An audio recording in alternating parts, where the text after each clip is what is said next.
Speaking of judo, I went to Fight to Win last weekend in Dallas, and great show as always. A lot of fun, really good, interesting card. We'll talk about some of the matches there in a second. But one thing I did notice was that this particular event had quite a lot of judo matches on there, and we've touched on it before about Fight to Win judo. It's a slightly different style to what you would see in like the IJF. You know, it's they have rules that kind of promote continuous action. They have some techniques which are permitted in IJF as well. But what do you guys think about judo on that stage alongside submission grappling and jiu-jitsu? What do you guys think about that? You guys want to jump in? Man, judo is just super exciting, especially when you have guys that know they're doing a super fight. I mean, judo's kind of been the redheaded stepchild of jiu-jitsu for a long time in the United States, at least. Like, it doesn't get the same love. There's not a lot of pro really shows. Right? And so now they're there. They're on the big stage at Fight to Win, and these guys are hucking it out there. It's a lot of fun. It's a lot of fun to watch. Who's championing judo other than Seth? You know, I feel like In the States, nobody. right. That's the I'm truth. definitely not in the judo loop, if there is a judo loop.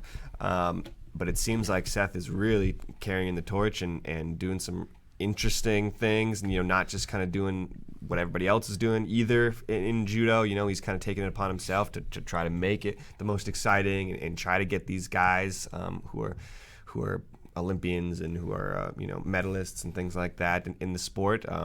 Yeah, man, and seeing it up alongside jiu-jitsu, honestly, it's a big pop in the crowd. I feel Really like is, every right? time I've been there, because sometimes, especially a 10-minute submission only match, one or two of them slow down and drag a little bit, and then all of a sudden you get these judo guys up on the stage, and like the crowd is like, whoa, like Yeah. these guys are all of a sudden feet are in the air, and it's like Bouncing off the mat. yeah. And so I feel like it's a good little energy pop for those Fight to Win shows, and I have loved watching the judo fights. I think Seth, his background obviously was in judo before he even got into jiu-jitsu, right? And he obviously saw that jiu-jitsu as being underserved in the United States, right? That it wasn't getting the love that he felt that it deserved. And we had Travis Stevens come out to Flow HQ a while ago, right? And he's been very open in his criticisms about the way that judo is managed in the United States, and that the lack of support and the lack of recognition the athletes get in comparison to some other of the stronger countries. And the results, they speak for themselves on the world stage, right? Because there have been very few U.S. Olympic judoka who have actually managed to medal. Travis is one of them, Kayla Harrison, and they've both left judo behind to go on to do other things now. But I think it's I'm kind of intrigued by the possibility that, number one, that Fight to Win could offer a platform for judo to become cool again, right? Because it hasn't been cool. It hasn't been cool for a long time. It's the kind of thing little kids do, and then you see it once every 4 years on the Olympics, and you're like, whoa, that's badass, and you don't hear about it Little kids again. don't even do it anymore. Well, no, exactly. But I mean, if you think of anybody doing judo, you don't think of IT workers and construction guys. No, everybody's training jiu-jitsu, right? So I hope that it kind of brings a little bit of awareness back around to judo, but also offers something for the athletes right now as well. Because so the next Fight to Win coming up is in Philly on October 18th. October 18th. Fight to Win 128.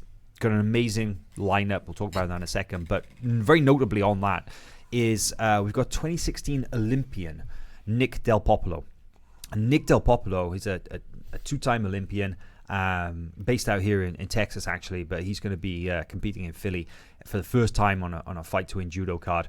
And this guy, man, 2016, just a couple months out before he's going to go to the Olympics, he has like a bunch of tournaments, not just qualifying tournaments, right? But not just to get on the USA team, but just tournaments that the world circuit. To travel around, go to these various places, compete against other world-class judoka so that he can hit the Olympics in best form possible. And he had to crowdfund the money to travel and to compete and to survive because he was getting nothing in funding. This is an Olympic athlete. And that's kind of heartbreaking, right? That these guys are putting everything. It's their life's dream is to win a gold medal at the Olympics, and they're getting zero support from their governing body or federation. So I think it's kind of cool that that it's almost like a professionalism, because these guys train like professionals, they get treated like amateurs. So if Fight to Win Judo can provide those guys a little something or other to compete and to help them in their careers, then maybe it'll help them go on to do other things. Yeah, it's really hit or miss when it comes to the governing bodies, right? Unfortunately, some of them do a lot for these athletes, and some of them, kind of don't pay much attention to the athletes for whatever reason. I think, USA Wrestling had a lot of criticism, the last few years, but have definitely turned around their program, and now they support the wrestlers. I think, among the best governing bodies in the country. They really champion those the wrestlers. I mean, especially the guys who bring home medals and things like that.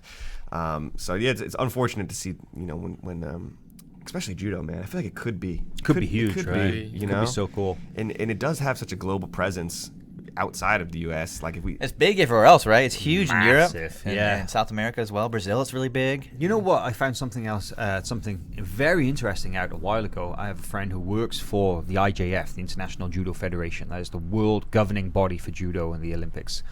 And the country with the most number of practitioners, judo practitioners in the world, Brazil.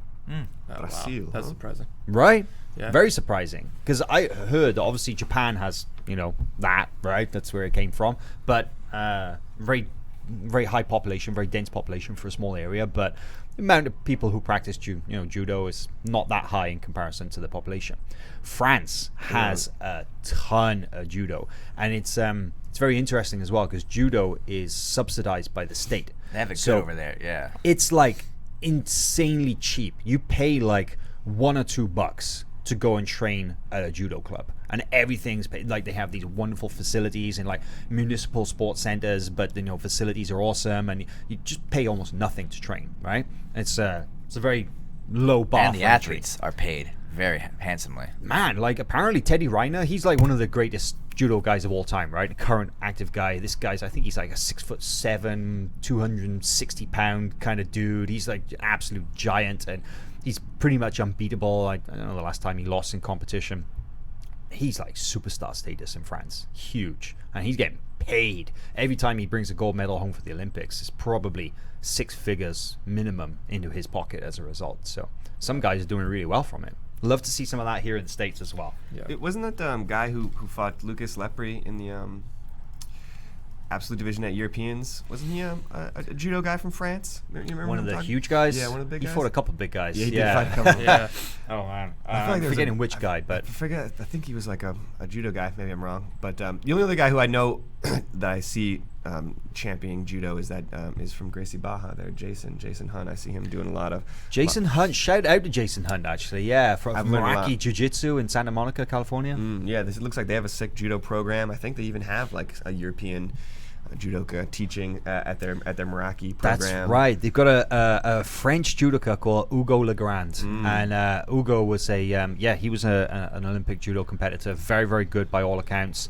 And so Meraki Jiu-Jitsu is Kenny Florian and Jason Hunt. It's their gym there in Santa Monica, California, and Jason is a black belt, right? And Gracie Baja black belt, and works very closely with like Homolo and his guys, and it's got very close links to guys like Durino and other guys. But he loves judo. He's like absolutely loves judo. He's got very strong judo himself, and I think that's really cool that he's created a space to offer a sort of a teaching gig, and somewhere where judo can flourish side by side with jiu-jitsu, kind of as it should be, right? It's like different expressions in the same face. Ultimately, it's all grabbing people by a gi and throwing them around.